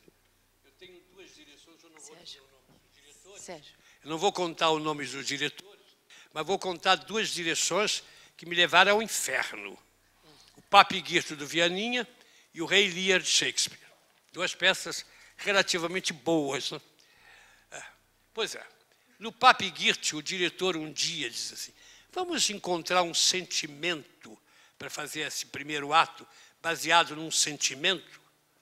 Eu acho muito bom isso, porque, na minha opinião, um personagem tem um sentimento básico, que é o centro dele. O centro. Tudo decorre desse sentimento, mas são colaterais, são acontecimentos que batem nesse sentimento. O sujeito é bom demais, aí ele encontra isso, encontra aquilo, mas ele continua bom demais. O sujeito é um canalha, ele encontra isso, encontra aquilo, vai reagir como canalha que é. Eu achei que o Papigirte era um homem que um ex-ditador que está fora da sua terra, que fugiu quando foi demitido. E ele tem medo. E eu fiz o primeiro ato todo o tempo com medo. Eu estava falando assim, fazia assim. E voltava a falar. Mas eu tinha medo a toda hora. É como se alguém estivesse por trás de mim pronto para me matar. Isso deu um resultado, o ato correu com uma facilidade espantosa. Chegou no final do ato, todo mundo, o elenco se aplaudiu e gostaram, todo mundo descobriu que eu estava com medo. O diretor disse assim, como o laboratório foi bom, mas vamos esquecer isso. Mas como esquecer isso? Isso era a descoberta de uma linha de personagem. Pelo menos uma linha para trabalhar. Nunca mais deixou que se tocasse nesse assunto. E o Rei Lear, quando começou a peça, tem a famosa cena que o Lear fala para as filhas que vai dar a elas tudo que puder, das suas posses, dependendo do amor que elas sintam por ele. Então elas começam a falar do amor que sentem pelo pai. Eu me lembro que a Yara Amaral e a Ericlé Pérez faziam movidas por algum sentimento que eu não descobri qual era, mas um ódio. Era assim, papai, eu te amo tanto como o céu e a terra, papai. Eu disse para o diretor, mas espera aí, se elas falarem assim, se o Rei Lear não reage contra elas, ele é um idiota. Sabe o que ele me respondeu? Não adianta. Elas vão fazer assim mesmo. Mas você não vai nem falar, eu não vou perder tempo, não. E ficou nessa. Ficou nessa. E aí, a partir desse momento, eu comecei a não acreditar nesse Rei Lear que eu tinha tanto ansiado por fazer. São coisas que acontecem em teatro, sérias. Mais alguém? Olha, Sérgio, na verdade, sou eu aqui. Na verdade, eu queria te fazer, como eu tenho que ir embora, eu vou te fazer um elogio antes da pergunta dele. Eu queria te elogiar por tudo que você fez até hoje, inclusive o parto, e o parto de nádegas, e Jung e eu, que foi fantástico. Eu, como psicóloga, acho fantástico. E eu conheci uma doutora em psicologia, junguiana, ela falou o seguinte, olha, Natasha, se o Sérgio Brito não fosse tão bom, eu ia achar que o Jung reencarnou. Ela está dizendo... Você pode repetir, por gentileza? É o seguinte. Eu queria te parabenizar por tudo que você fez até hoje, incluindo o parto de nádegas. Está ouvindo? Estou ouvindo. E falar que Jung e eu é fantástico. Eu, como psicóloga, adorei descobrir que o Freud achava que Jung era místico. E eu conheci uma doutora em psicologia junguiana que falou que se você não fosse tão bom ator, ela ia acreditar que era o Jung que reencarnou num ator qualquer. Parabéns. Muito obrigado, muito obrigado. O que eu posso dizer diante disso? Só obrigado. Você tem alguma pergunta? Mais alguém, por favor? Oi, Sérgio. Parabéns também, claro. Queria dizer que seu livro, Fábrica de Ilusão, é uma aula de teatro. E acho que é uma leitura obrigatória para qualquer ator, ou quem queira conhecer um pouco da trajetória do nosso teatro. E tem aproveitando a pergunta que o Marquinho fez sobre crítica, uma coisa me chamou a atenção, porque eu fui lendo o seu livro, devorando o seu livro, e você cita muitas das críticas que você recebeu e que colegas seus também receberam ao longo da sua trajetória. E uma delas me chamou a atenção, o Pascoal Carlos Magno, ao fazer uma crítica sua sobre Com a Pulga Atrás da Orelha, falou que poucas vezes se enganou a respeito de um dos seus alunos, ou de seus atores, e que ele podia jurar que você seria um crítico teatral, um diretor, mas que nunca seria um ator. E que naquele espetáculo ele descobrira que se enganara redondamente e que ali estava vendo um ator por inteiro. E ele assumia isso na sua crítica.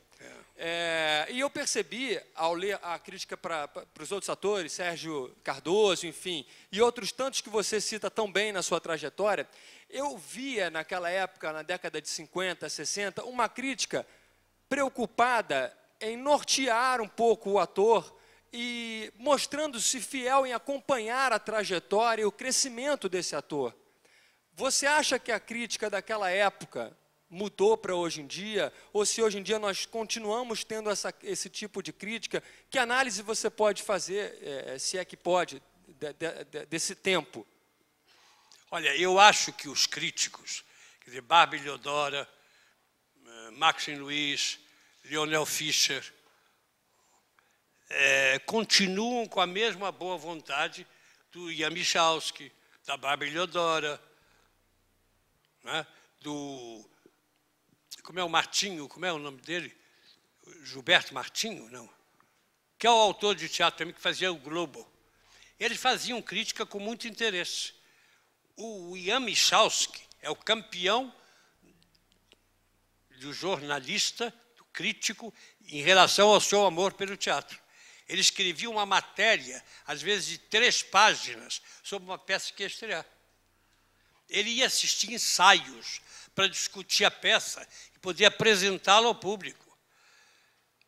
Isso, hoje em dia, eu acho que tem gente que seria capaz de fazer isso e gostaria de fazer isso. Mas os espaços nos jornais não existem. A Barbie Leodora, com todo o prestígio que tem no Globo, tem uma crítica com espaço limitado. É complicado. Eu acho que o teatro está o irmão pobre das artes, para a visão que a imprensa tem do teatro. Bom, então, agradecendo a todos os presentes, a atriz Natália do Valle, em especial, né? Natália Timberg, desculpa, me perdoe, por gentileza, vou me ajoelhar aqui, me perdoe. O ajoelhar é de adoração mesmo. Então, eu quero agradecer. Não sei se o Sérgio gostaria de dizer alguma coisa a mais. Sérgio, você gostaria de comentar alguma coisa? Eu deixei para o final, né? Eu não falei muito dela, não. Falei por alto, assim. Ela também estava lá, a Natália Timberg. A Natália Timberg é minha companheira desde 48, não é isso? 48. 49 nós fizemos... Quando? 48 foi o Dama da Madrugada. Nós fizemos 49 o Quebranto, do Coelho Neto, que eu fazia um safado de um Josino que fazia bem a minha prima. Depois a Natália foi para a Europa, e a Natália voltou, e nós nos encontramos no TBC, fazendo figuração na Casa de Chá. Depois continuamos trabalhando no TBC. Natália fez o Pagador de Promessas, fez Panorama Vista da Ponte, fez espetáculos lindos. Eu me lembro de Natália fazendo Antígono de Anuio, O Anjo de Pedra do Tennessee Williams. Tanta coisa maravilhosa. E em 65 tive o prazer de fazer com ela Querido Mentiroso. em que ela fazia Beatrice Patrick Campbell e eu fazia o Bernard Shaw. A Natália era tão boa nesse papel que é um escândalo. Ela ganhou o prêmio Molière em 65 e em 89. 98 não dela, também já era demais, né? 3 vezes. Uma atriz ganha 2 Molière por 2 versões da mesma peça. Mas ela sempre foi muito generosa, muito amiga, companheira, sempre muito emocionada. E você sempre, às vezes, olha para a Natália, fica meio perturbado pela emoção dela. Amiga, amiga, amiga profunda. Eu, nesses dias que têm passado, eu tenho pensado muito na morte do nosso querido Fernando Torres. Não posso deixar de pensar nele agora. Mas a minha homenagem dessa noite é para a Natália Tigre.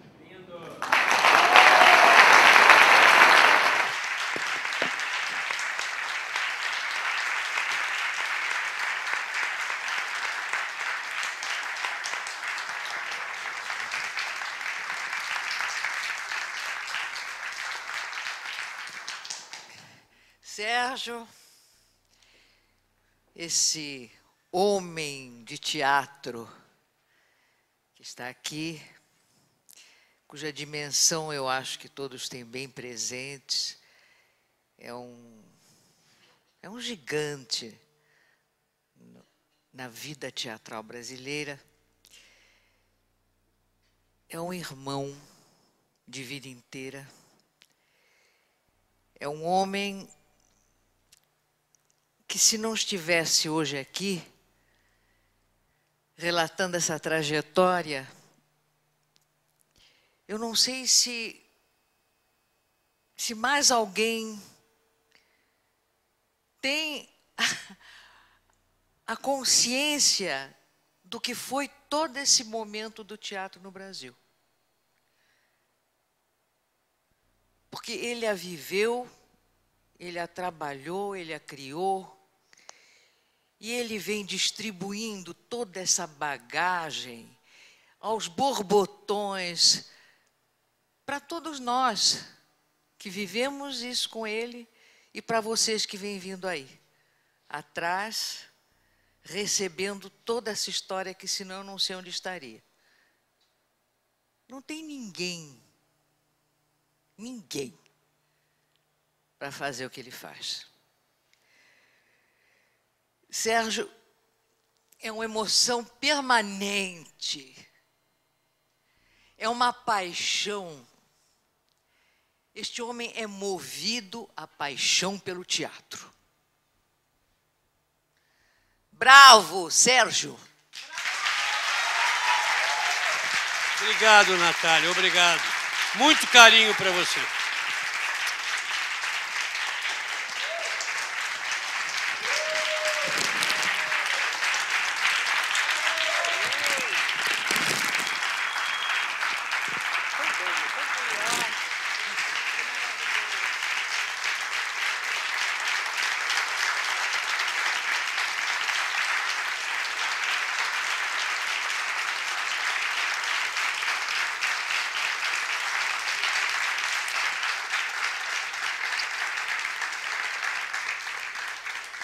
Obrigada, muito obrigada a todos.